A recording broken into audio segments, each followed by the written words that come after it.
আল্লাহকে ভয় করো, অভিনয় করে নয়, নাটক করে নয়, লোক দেখানো ভাবে নয়। ইত্তাকুল্লাহ, আল্লাহ বলেছে আপনি আমি অভিনয় করব, নাটক করব, লোক দেখানোর জন্য আল্লাহকে ভয় করব। বলবো আমি মুসলিম, না সালাত আদায় করি না। বলবো আমি মুসলিম, সারাদিন মদের আড্ডায়। বলবো আমি মুসলিম, সারাদিন মেয়েদের উত্তপ্ত করা, ইফতিজিং করা। বলবো আমি মুসলিম, সারাদিন অবৈধ কাজকর্মে লিপ্ত হওয়া। এই জন্য আল্লাহ জাল্লা ওয়া আলা ওয়া হুয়া রাব্বুকুম ওয়া হুয়া ইয়ালামু কুল্লা শাই আনিন নাস, আল্লাহ জাল্লা ওয়া আলা তিনি তোমাদের স্রষ্টা, তিনি তোমাদের দ্রষ্টা, উনার কাছে তোমাদের প্রত্যাবর্তন, উনার কাছে তোমাদের সবার আমাদের সবার বিচার। তাই তিনি তোমাদের ছলনা আমাদের ছলনা বোঝে। তাই তিনি বলেন যে ইত্তাকিল্লাহ, তিনি বলেন যে আল্লাহকে ভয় করো। তিনি বলেছেন ইত্তাকিল্লাহ হাক্কা তুকাতি, তোমরা আমি আল্লাহকে ভয় করো হাক্কা তুকাতি, যেভাবে ভয় করা উচিত। ফেরাউন বলল, এই আমার চাইতে বড় আল্লাহর কে আছে এখানে? আমি যা বলি তা। আপনার এখন এত ক্ষমতা হয়নি যে আপনি পাসপোর্ট 6 ইঞ্চি হতে পারেন, থাপ্পড় দিলে দুজন শুয়ে যাবে, লাঠি দিয়ে বাড়ি দিয়ে একজনের মাথা ফেটে ফেলতে পারবেন। এত টাকা উপার্জন করতেছেন, হোক সেটা হারাম অথবা হালাল, 10 জন 20 জন মানুষ কিনতে পারবেন আপনার চামচামি করার জন্য। লেকিন আপনি এখনো ফেরাউনের মতো হতে পারেননি। আপনি বোঝেন একটা লোকের কতটুকু আধিপত্য থাকলে সে এলান করে ফাকাল। অতঃপর ফেরাউন বলল, আনা রাব্বুকুমুল আ'লা, ওহে মিশরের বাসী, আমার চাইতে বড় আল্লাহর কেউ নাই, আমি সবার রব, আর আমার চাইতে বড় রবই নাই। থাকলে দেখা। আপনি কি বলেন? আপনি নো ইয়া শাবাব ইয়া নাস, যুবক ও মানুষ, ইত্তাকিল্লাহ হাক্কা তুকাতিহ ওয়া লা তামুতুন্না ইল্লা ওয়া আনতুম মুসলিমুন।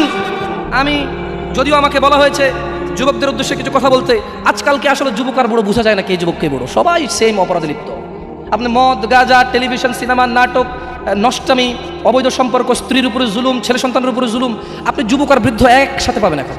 দেখুন, আমি কারো বদনাম করতে আসিনি, তাই আমি বলছি যে যুবক দিয়ে কথা বললে আর হচ্ছে না, বরঞ্চ মুরব্বীদের চাইতে অনেকটা এগিয়ে অনেক ক্ষেত্রে যুবকরা। আমি যুবকদেরকে অকর্মা বলতে বলিনি বা এটা বলিনি, ভুল বুঝিয়েন না। বলতে বুঝেছি যে যেই বৃদ্ধকে আমি বৃদ্ধ মনে করি, সেই বৃদ্ধ তো তাকে বৃদ্ধ মনে করে না। এখন আয়নার সামনে দাঁড়িয়ে চুল আশ্রয় মনে করে, wow I am looking so great, আমি দেখতে সেই রকম। আপনি দেখছেন তার চুল পাকা, সে দেখতেছে যে ওয়াও এই চুলটা সাদা হওয়ার কারণে সৌন্দর্য আরো বৃদ্ধি পাইছে। That's mean I love your power আরো বেড়ে গেছে।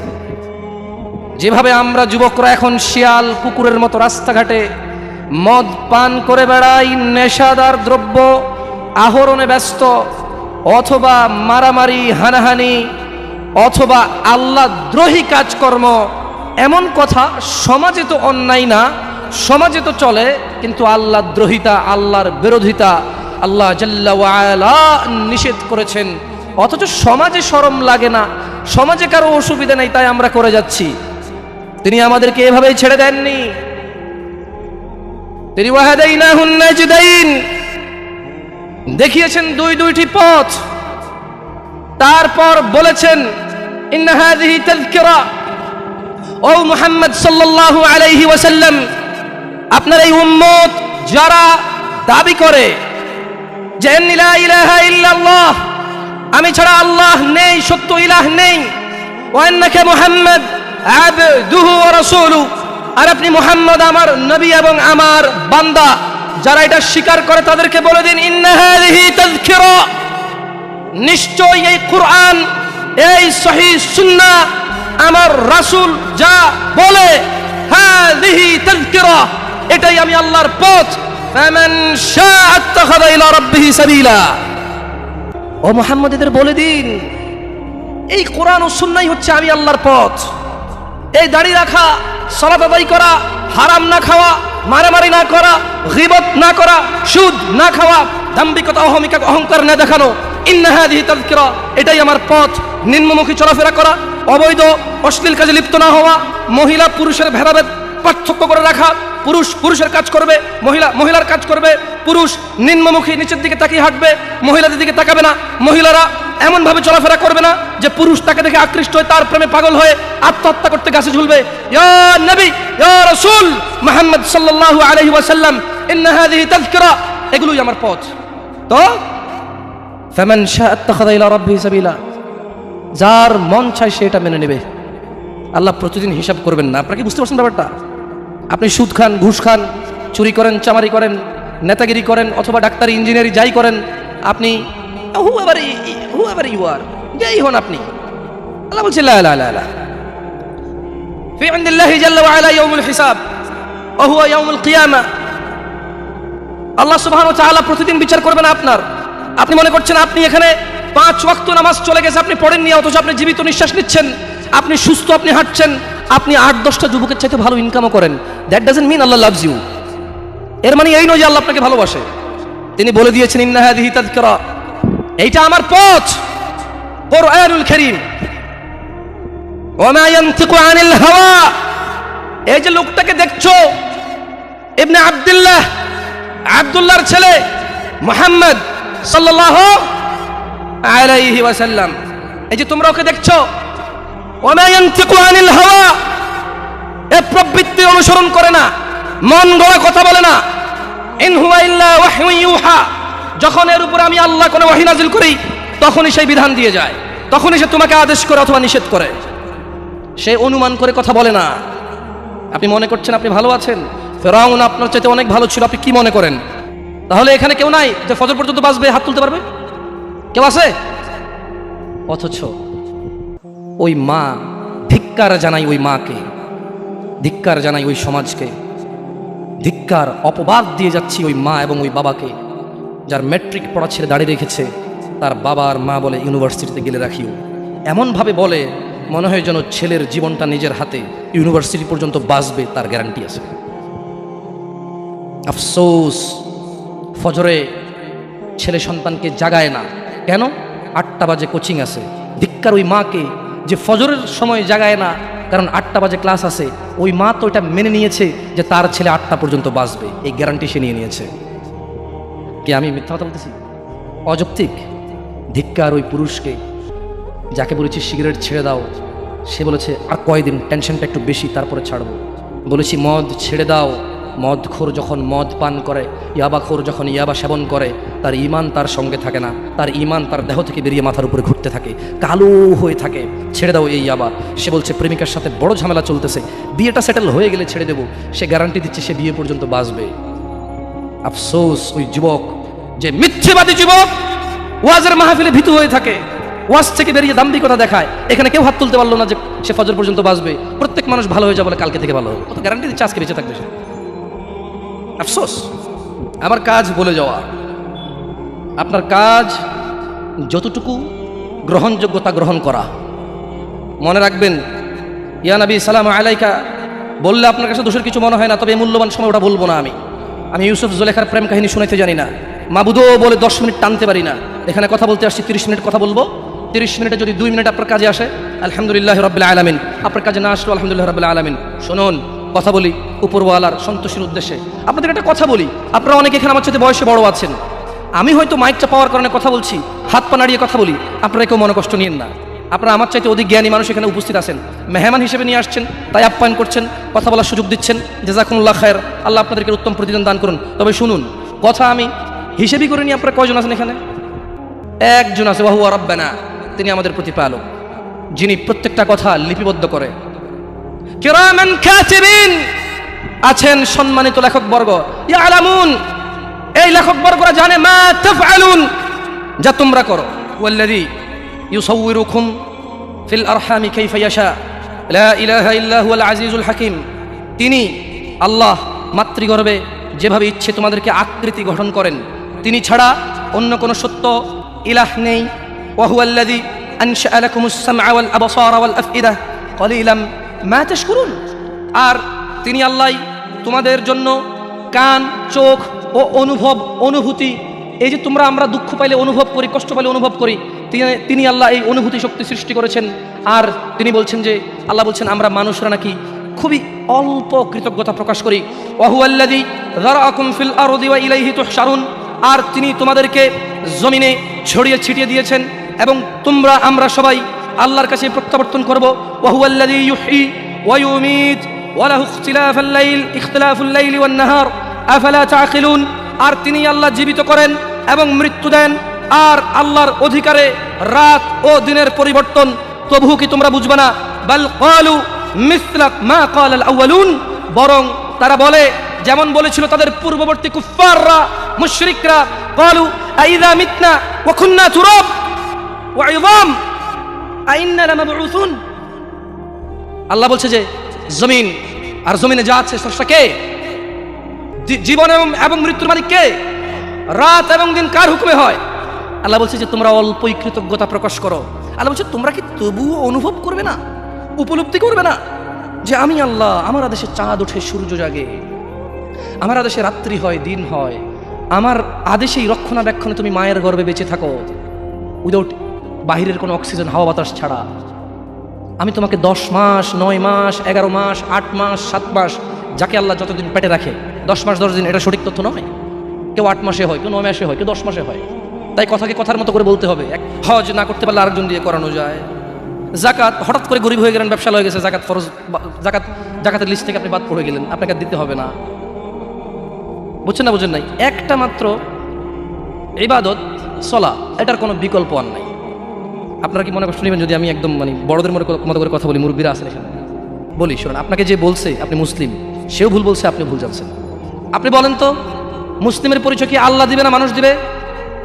মানুষের মধ্যে কি মুহাম্মদ সাল্লাল্লাহু আলাইহি সাল্লাম দিবে নাকি অন্য মানুষ দিবে? তিনি বলেছেন যে মান তারাকা সলা, যে সালাত ছাড়লো ফাকাদ কাফার, সে কাফের, সে কুফরি করলো। তো কিভাবে? যে ব্যক্তি যেই ওয়াক্ত ছাড়লো সে ওই ওয়াক্ত কুফরি করলো। একেবারে ধরেন ফেরাউনের মতো না, নমরুদের মতো না যে কাফের হয়ে গেল। যে আসর পড়ে নাই তার ঈমান চলে যায়, মাগরিব পড়লে ঈমান আসে। কিন্তু আপনি কি বলতে পারেন যে আপনি আসর পড়েননি, মাগরিব পর্যন্ত বাঁচবেন? হাত তোলেন তো কারা কারা ফজর পর্যন্ত বাঁচবেন। আমি আপনাদেরকে আরো সাহসী পাইছি। আমি ভাবছি আপনারা শহরের মানুষ, সারা জীবন গ্রামে ওয়াজ করছি, আমার 10-15টা ওয়াজই শহরে হয়েছে, এর মধ্যে ধরেন এটা একটা ছোট মানুষ। আমি জানি যে শহরের মানুষ অনেক সাহসী, দাম করে কিছু হলে গাড়িতে আগুন লাগাই দেয়, কিছু হলে মাথা ফাটায় 6 জনকে হাসপাতালে পাঠায় দেয়, 3 জন জেলে যায়, আবার 4 জন যায় বাইর করে নিয়ে চলে আসে। তো সাহসী না, কম সাহসী। কিছু হলে লাঠি চোটা নিয়ে বের হয়ে যায়, কিছু হলে বলে বাজি এড নয়শো, কি আমি তো চিরঙ্গা পারি না, বোঝাতে চাচ্ছি যে এদিকে আসতে পা ভাঙ্গা দিমু, ক্ষমতা আছে, সাহসী মানুষ, বীর। মুক্তিযোদ্ধা বলতে পারবো না, বীর বলতে পারি, দাম্ভিক মানুষ, সাহসী মানুষ। বলেন তো কে কে ফজর পর্যন্ত বাঁচবে গ্যারান্টি দিতে পারে? হাত তোলেন। আমি বাঁচবো কিনা আমি জানি না, আমি তো তুললাম না, আমি হাত নামাই ফেললাম। আপনাদের মধ্যে কে আছেন ফজর পর্যন্ত বাঁচবেন? কি বলেন? ঈশান নামাজি অনেকে পড়েন নাই, কারণ ফজর থেকে ভালো হয়ে যাবেন এই জন্য। এই যে আপনি বাঁচবেন, আপনি জানেন, তাই হাত তুললেই তো হয়। আপনি মুখে একটা বলেন, আপনার কার্যকর্ম অন্যটা বলেন। ওয়াল্লাহি আমি কি আপনাদেরকে কাফের বলতে আসছি জায়গায়? বলেন তো, একজন বক্তা কি শ্রোতাকে কাফের বলতে আসে, নাকি শ্রোতাদেরকে কুফুরি থেকে ফিরাইতে চায়? আমার সাথে একটু কথা বলি এবার। তাহলে আপনারা ভাবিয়েন না যে আমি আপনাদেরকে কাফের আর মুশরিক বলার জন্য আসছি। আমি বুঝাতে চাচ্ছি যা আপনি করেন, যখন আমার মুখ থেকে তা শোনেন আপনার এত শরম লাগে, এত খারাপ লাগে, তাহলে এটা আপনি করেন, চিন্তা করেন, যেই জিনিস শুনলে আপনার এত খারাপ লাগে ওই জিনিসটা আপনি প্রতিনিধিত্ব করতেছেন, এটা কত জঘন্যতা হবে। আমি কি বুঝতে পারছি এবার? ক্লিয়ার? যাই হোক, আমি নসিহা করবো ইনশাআল্লাহ যুবকদেরও, আপনাদের ইনশাআল্লাহ তাআলা। দেখুন, ওয়াজ, মাহফিল, হজ, সাদাকা, উমরা, কুল্lu শাই আইনি, যা কিছু আছে আল্লাহি কিচ্ছু কাজে আসবে না যদি সালাত না থাকে। আর এই সালাতও কাজে আসবে না যদি শিরক মুক্ত ঈমান না থাকে। বুঝে আসছে? শিরক নিয়ে বললে এখন কয়েকজন উঠে হয়তো মাইরু শুরু করতে পারেন, কারণ শিরকের বহু ব্যাখ্যা আছে এখানে। শিরকের কি আছে? বহু ব্যাখ্যা আছে। যেমন এখানে আবার ইসলামের, আমি একটু ভিন্ন দিকে যাচ্ছি, মনে কষ্ট নেবেন নাকি আপনারা? যুবক মানুষ 2-4টা খালি ইনশাআল্লাহ আশা করে সহ্য করতে পারবো। তাই শোনেন, মাথায় মারেন না, পরে মরে গেলে মার্ডার কেসের আসামি হবেন। শেখ হাসিনার সরকার যেমনি ঝুলাইতে আছে, আল্লাহ আল্লাহ, এই কদিন খবর দেখছেন কটা ঝুলতে আছে। খবরদার, মারবেন তো ঠিকভাবে মারেন যাতে না মরে যায়। শোনেন বলি আপনাকে, আপনি এমন অনেক কাজ করেন, তারপর যখন আপনাকে বলা হয় যে তুমি এটা কেন করছো, আপনি বলছেন যে এটা রাসূলুল্লাহর শানে, এটা আল্লাহর শানে, এটা মুরব্বির শানে, এটা ধর্মের খাতিরে, এটা দ্বীনের খাতিরে, এটা এটা এটা সমাজের খাতিরে। আপনি বলছেন যে এটা রাসূলের শানে, অথচ রাসূল বলে যায়নি। এটাই জাহান্নামে আপনাকে করে দেবে। রাসূল অনেক কিছু অপরিপূর্ণ রাখেনি। বুঝতে পারছেন না? পারি না। আপনি যখন নতুন কোনো কাজ করেন আর বলেন এটা কি খারাপ কাজ, জি এটা ভালো কাজ হওয়ার কারণেই আপনি জাহান্নামে যাবেন। কারণ আপনি কে যে নতুন ভালো আবিষ্কার করলেন? রাসূলে ভালো দিয়ে যায় নাই। আমি কি বুঝাতে পারছি না? পারি নাই। যাই হোক, অন্যদিকে চলে গেলে আপনারা আসলে পরে ঝামেলা করবেন। খায়ের ইনশাআল্লাহ, পরিচিতি পর্ব তো টুকটাক কথা বলে যাব। আল্লাহ যদি বাঁচায় রাখে, এলাকার ছেলে আমি খায়ের ইনশাআল্লাহ ডাকবেন, আসবো, অন্য সময় বলে যাবো আপনাদেরকে কথা নিয়ে। শুনুন তো, তারা বলতো যে লাকাদ উইদনা নাহনু ওয়া আবাউনা হাযা মিন ক্বাবল ইন হাযা ইল্লা আসাতিরুল আউয়ালিন। আমাদেরকে তো এই বিষয়ে প্রতিশ্রুতি প্রদান করা হয়েছে এবং অতীতে আমাদের পূর্বপুরুষদেরকেও এই প্রতিশ্রুতি করা হয়েছে। এটা তো পূর্ববর্তী লোকদের উপকথা ছাড়া আর কিছুই না। যখন তাদেরকে বলা হয় সালাত আদায় করো, যাকাত প্রদান করো, রাসূলের প্রতি ঈমান আনো, আল্লাহর প্রতি ঈমান আনো, শিরক ছাড়ো, বিদআত ছাড়ো, হারাম ছাড়ো, হালাল ধরো, তারা বলে যে এগুলো তো আমাদেরকে আগেই বলা হয়েছে, আরে আমাদের বাপ দাদাকেও বলেছে। এগুলো তাদের আগের বাপ দাদাদের কথাবার্তা ছাড়া কিছুই না, এগুলো সব শোনা কথা। এগুলো সব কি কথা? শোনা কথা, আফসোস তারা বিশ্বাস করেনি, তাই তারা আমল করেনি। আজ বাস্তব অবস্থা এমন, বিশ্বাস করেই আমল করে না। ওয়াল্লাহি situation is so different right now, because এই লোকটা বুঝে না, জানে না, আপনি তাকে শিখাতে পারবেন। এই লোকটা বলছে যে জানি জানি সব জানি, আসলে কি করবো বল, সবই জানি, আসলে মানা হয় না আর কি, ওর জন্য আর কোনো হিদায়তের রাস্তায় থাকে না। আপনারা কি বুঝতে পারছি ব্যাপারটা? হুজুর আমি সূরা ফাতিহা জানি না, আমি বললাম বলেন আলহামদুলিল্লাহ রাব্বিল আলামিন। আপনি বলেন যে জানি হুজুর সবই জানি, এখন পড়বো না, ওযু নাই। আমি বললাম ওযু করেন, বলে যে ঠান্ডা লাগে ওযু করবো না। আমি বললাম তায়াম্মুম করেন, বলে যে নতুন জামা পরিষ্কার হয়ে যাবে। আমি বললাম ওযু ছাড়াও তো কোরআন পড়া যায়, লা ইয়ামাসসুনা ইল্লাল মুতাহহারুন, এটা ছুঁইবে না পবিত্র হওয়া ছাড়া, কিন্তু পড়া তো যাবে। কোরআন ধরতে ওযু লাগবে, পড়তে তো লাগবে না, পড়েন। বলে যে হুজুর এখন মন চাইতেছে না। বলেন এই লোক ওই লোকের চাইতে অনেক বেশি জঘন্য না যে বলছে যে দূর আমি সূরা ফাতিহা জানি না তাই পড়ি না? আরে সে বলতেছে যে আমি জানি কিন্তু আমি পড়বো না। বলেন কোনটা বেশি খারাপ? হ্যাঁ, আগের যুগের মুশরিকদের চাইতে এখন আমাদের মুসলিমদের অবস্থা বেশি বাজে না? ওরা একজনই মানা নেয়নি, কেন জানেন? ওরা যে দূর এ কিসের নবী, মুহাম্মদ কিসের নবী সাল্লাল্লাহু আলাইহি ওয়াসাল্লাম, বলে যে কিসের নবী, আমাদের মতো খায় পরে, এ যদি নবী হইতো এর পাশে দুজন ফেরেশতা কেন নামলো না? এর মারলো দাঁত ভাঙা গেল, এর খিদা লাগে, এর মারলে ব্যথা পায়, এর গা থেকে রক্ত বের হয়, কিসের নবী?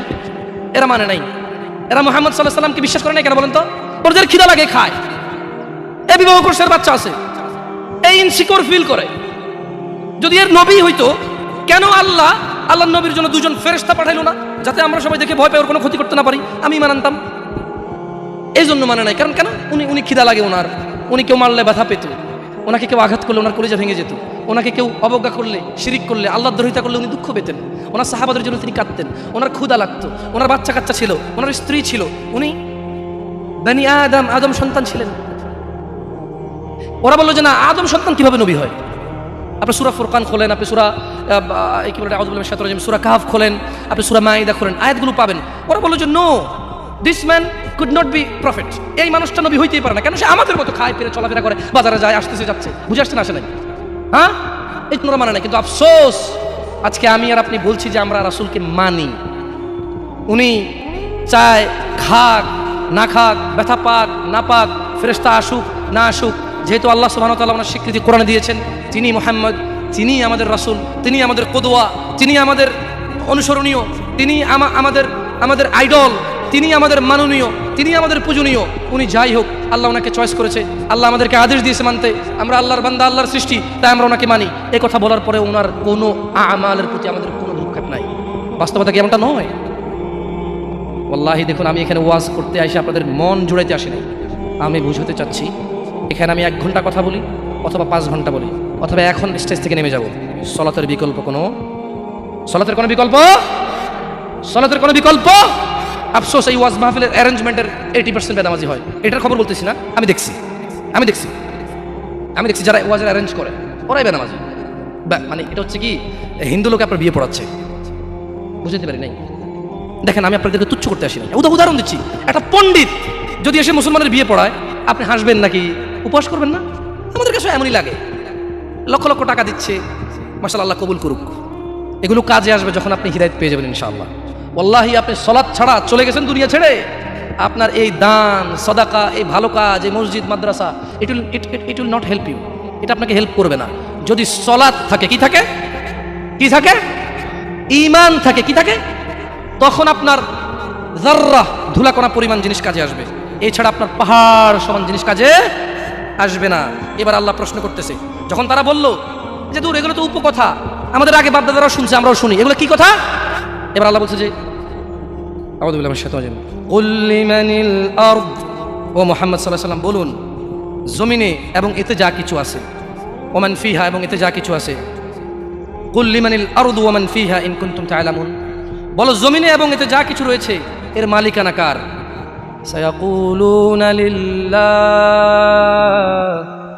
কুল আফালা তাযাক্কারুন, বলো যে মুহাম্মদ সাল্লাল্লাহু আলাইহি ওয়াসাল্লাম এদেরকে জিজ্ঞাসা করেন, এই জমিনে আর জমিনে যা কিছু আছে এর মালিক কে?